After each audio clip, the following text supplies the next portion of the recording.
Olá, bem-vindos ao Descendo Machado, meu nome é Vitor. Não se esqueça de se inscrever no canal e deixar uma curtida e ajudar aí a compartilhar o conteúdo.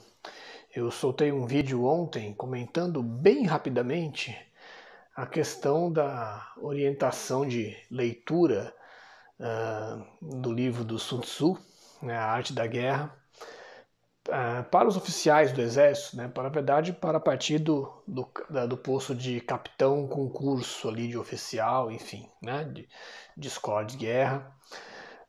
E eu comentei um pouco ali a passagem, né, do Sun Tzu, mas na verdade eu quero dar uma desdobrada nesse assunto, falar um pouquinho mais sobre essa questão da estratégia e das leituras que são feitas, né, pelas nossas Forças Armadas, né, o que tem ali, né, de produção teórica, intelectual. E estou me baseando para isso numa lista, né, na verdade, da Biblioteca do Exército. Eles lançam ali uma lista com sugestões de leituras, né, para os oficiais, na verdade para todos os membros das Forças Armadas, né. E uma lista extensa de livros, é bom que, vejam, é ótimo que a leitura seja recomendada sempre, né? Mas existe uma grande questão que é o que se lê, né? Também que é de fundamental importância. E o que chama atenção, obviamente, nessa lista que eu vou comentar aqui, é a unidirecionalidade ideológica. Então, assim, ela tem uma ideologia muito claramente definida, um propósito muito claramente definido, apesar de, ao longo daquela lista, se dizer várias vezes de que não pode haver ideologia, nós estamos dando a você a verdade. Né? Os livros, as obras oferecem sempre a verdade, não é nunca uma versão dos fatos, né? É sempre a verdade máxima. Então eu vou comentar uma lista extensa, tem mais de 80 títulos, obviamente não vou passar por todos, eu fiz uma seleção mais simbólica aqui de algumas coisas, mas já saibam que baixando essa lista no site é muito fácil de encontrar, que ali você vai encontrar muita coisa editada, né, pela própria Biblioteca do Exército, tá? Então tem muita literatura, muita coisa que eles mesmos editam, publicam, né, de obras, enfim, pesquisadores até diversos, mas muita coisa, portanto, né, que a biblioteca decidiu publicar, né? E pouca coisa de fora, né? Pouca coisa, poucas obras de editoras fora desse ambiente. Então, por aí você tem uma boa ideia, né? Então, eu queria ler, na verdade, para começar essa apresentação, eu vou ler para vocês aqui um trechinho, né? Justamente aqui da portaria 255, né? Do Exército de 2016, e que ela diz o seguinte, né? Ela é citada nesse documento: incentivar o hábito de leitura de obras relevantes da literatura nacional, a fim de aperfeiçoar a oratória através da reflexão sobre acontecimentos passados e presentes, transformando o público interno em formadores de opinião e vetores de difusão de conhecimento dentro e fora do aquartelamento. Ou seja, a ideia e o propósito é transformar, né, os militares em formadores de opinião fora dos quartéis. Dentro dos quartéis, prioritariamente, mas fora também está colocado. Ou seja, é o próprio retrato da ideologia, né? Formar opinião, né? Essa noção já é absurdamente ideológica, né? Mas vamos ali, deixa eu só passar aqui rapidamente a lista daquilo que eu pretendia destacar. Né? A Arte da Guerra eu já comentei no pequeno vídeo de ontem, né? Como curiosidade, eu digo que no meio das obras você encontra ali um Ortega y Gasset, com a Rebelião das Massas, está ali sugerido como uma leitura, mas dois livros que se destacam e que eu quero ler aqui as descrições, os resumos, não a parte deles. Um deles é História Concisa da Revolução Russa, de Richard Pipes. Vejam bem, o livro se chama História Concisa, portanto, a história ela é muito mais do que resumida, ela está concisa, ela está ali reduzida ao mínimo do mínimo. Ora, se você reduzir uma história complexa ao mínimo do mínimo, você retirou dela aspectos fundamentais com certeza, tá? Porque esse processo da concisão, né, ele vai deixar muita coisa de fora. E o que se deixa de fora é a ideologia que filtra, né? Mas vamos pegar aqui um trechinho do resumo, né, para vocês entenderem do que eu estou falando. Olha, o livro destaca os principais eventos do sórdido e trágico movimento, tal como foi na realidade, e não como parece ter sido, segundo a imaginação daqueles intelectuais que o consideram uma nobre tentativa de aperfeiçoar a humanidade. E ensina que a autoridade política nunca deve visar os fins ideológicos. Acho que assim, poucos comentários seriam necessários somente a partir dessa leitura, né? É um trecho absolutamente ideológico que classifica, né, que dá adjetivos ao evento, dentro de um livro que é conciso, que tira muita coisa da história, né? E que não só julga o evento, como julga os intelectuais ou pesquisadores que não concordem com a visão do que tem dentro daquele livro, dizendo, né, alegando que eles têm imaginação fértil, né? E o final, né, dizer que a lição é que a autoridade política não deve ter fins ideológicos. Eu não sei exatamente o que isso quer dizer, né, porque a ideologia move, né, alguma ideologia movimentará tudo, ainda mais quando a gente está pensando em política, né? E o exército não está fora disso. O exército é a própria força de um certo tipo de ideologia, né? Então, né, não quer isso. Veja, esse meu comentário não quer dizer que a gente não deva avaliar movimentos históricos como a Revolução Russa nas suas contradições, nos seus problemas. É evidente que todo evento, todo fato poderá ser visto desse modo. Agora, aqui se trata, né, de você reduzir uma história ao mínimo para então, né, julgá-la e classificá-la simplesmente como sórdida e trágica, sem avaliar outros desdobramentos, enfim, sem se aprofundar em nada além disso. Então esse é um primeiro destaque. Agora o segundo, né, ele tem um grande valor aqui, porque ele nos remete a algumas figuras trágicas do nosso cenário político atual, figuras ideológicas altamente influentes no atual governo, né, pessoas que se dizem aí filósofos, né, e que precisam morar fora do Brasil para não terem que acertar as contas com a justiça aqui dentro, né? Mas se trata da obra A Revolução Gramscista no Ocidente, de Sérgio Coutinho, né?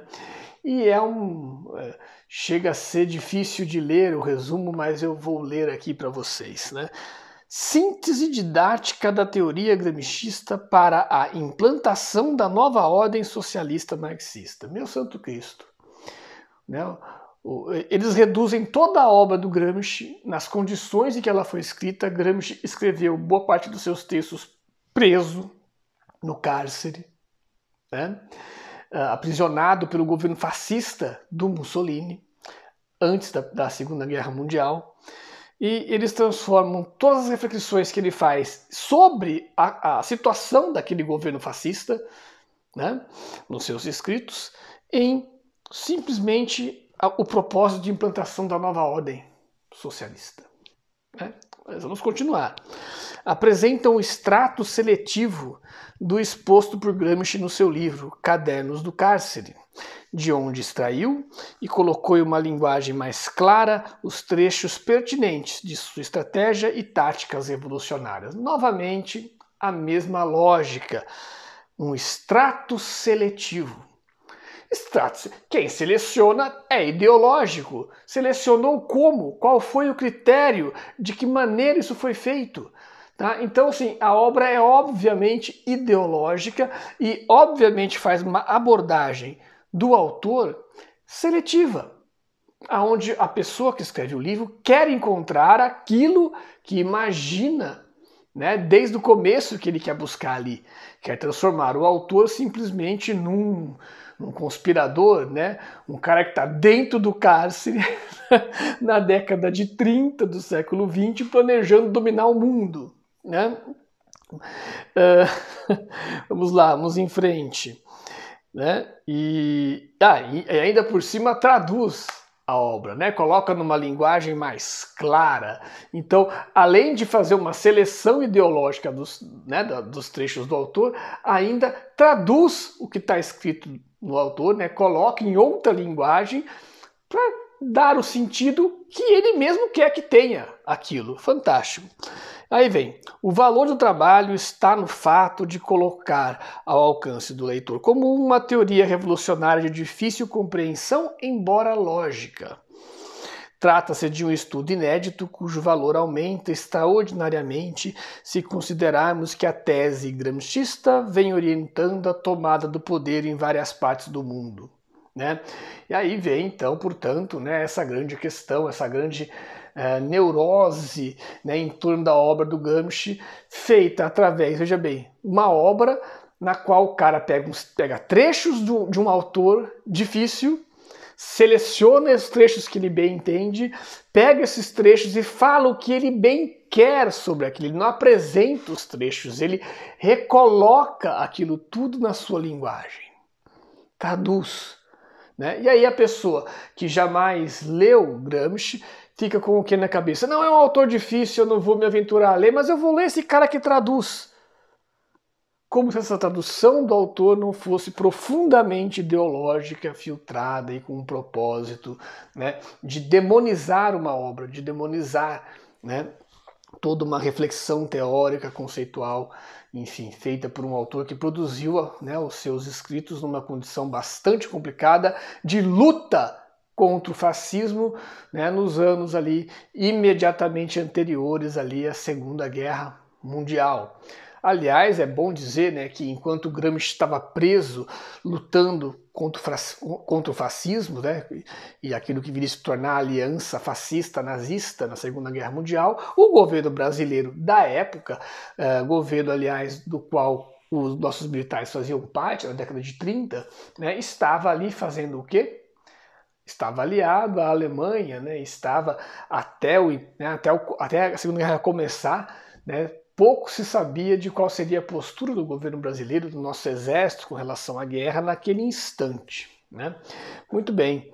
Então, eu quis comentar esses textos dessas obras que eu destaquei aqui, porque elas são sugeridas para oficiais, soldados, enfim, né? Depende ali da obra, tem várias indicações, né, de quem deve ler, né, sugestões, né? E é muito interessante para que a gente possa avaliar o cenário em que nos encontramos, de entender que o que está acontecendo está em marcha há muito tempo, tá? Que essa formação, essas ideias, elas não surgem da noite para o dia, né? O governo Bolsonaro não é um acaso, né, dentro, né, desse universo. Ele faz parte ali de digamos assim, é uma brecha de entrada que eles encontraram para a implantação de um conjunto de ideias, de uma ideologia que eles carregam, né, e que vem sendo cultivada há muito tempo ali dentro das fileiras, né, das nossas Forças Armadas, né. E aí eu gostaria, né, aproveitando aqui o contexto, né, para fechar essa reflexão, né, de ler um outro livro famoso sobre estratégias de guerra. Trata-se aqui, ó, né, o livro dos Cinco Anéis, né, os Gorin no Cho, do Miyamoto Musashi, famosa obra, né, do Miyamoto Musashi, em que ele, entre as várias lições, né, que ele apresenta, esse também é um livro frequentemente indicado para leitura em ambientes militares, enfim, tudo mais. Mas eu quero ler aqui alguns trechos, alguns pedaços em que ele fala sobre a questão do espírito, né, no caso do samurai, né, do espadachim, mas do espírito marcial. E diz o seguinte: mantenha o seu espírito sempre inescrutável para os outros. Ou seja, que as pessoas não consigam decifrar o seu espírito, que as pessoas não consigam saber de fato o que tem no seu espírito, né? Então você tem que se aparentar fraco, mas no fundo ser forte, e assim vai, né? Então as pessoas não têm que conseguir ler você de maneira fácil. E é um trecho, veja bem, em que é muito simples você entender isso aqui como simplesmente a ideia de vou ficar mentindo o tempo inteiro para ninguém saber do que eu falo. Que é exatamente o que acontece hoje no governo, né? Uma mentira atrás da outra o tempo inteiro, uma mentira em cima de uma mentira, uma história criada em cima de uma história, a tal ponto que ninguém mais consegue acompanhar a narrativa, porque a narrativa é o que dá na telha de cada momento, a necessidade de cada instante, né? Mas eu gostaria de chamar a atenção, né, para outras coisas que são ditas aqui, né, nesse trecho. Veja bem, e é essencial polir tanto a sabedoria como o espírito, aguçar a sabedoria, conhecer a justiça e as injustiças do mundo, penetrar em todos os campos das artes, percorrer seus caminhos, evitar sempre ser enganado por outro e por aí vai. Mas vejam, ele pressupõe, né, para que tudo isso seja bem feito, para que esse espírito seja cultivado, que a pessoa cultive o intelecto, que cultive as artes, que conheça as coisas. E isso pressupõe, portanto, conhecer um pouco de tudo, estar aberto a uma variedade de coisas, e não é muito bem o cenário em que nos encontramos. Por detrás de um discurso que se diz que diz combater as ideologias, combater essas ideias, o que você tem é um discurso muito forte, ideológico, fomentado, pensado, analisado, né, há muito tempo, né, não é algo, como eu falei já aqui, que surge, né, do dia para a noite, é algo que vem sendo preparado, né, com muito tempo, né, em ambientes de reflexão, de debate, que não são públicos, não a parte do tempo, né, que são em espaços, né, exclusivos de alguns meios, e que, enfim, nos ajudam a entender um pouco do cenário atual, né, e das perspectivas de um cenário futuro, tá? De qual é a disposição dessas pessoas para um diálogo realmente aberto, né, em termos do plano de ideias. Eles não têm essa abertura porque eles entendem que a única ideia que vale é aquela que eles defendem, porque todas as outras são ideologias não válidas, né? Enfim, fico por aqui por hoje, agradeço quem conseguiu me assistir até o final, peço novamente que se inscrevam, deixem uma curtida, né, ajude a compartilhar o conteúdo. Até uma próxima.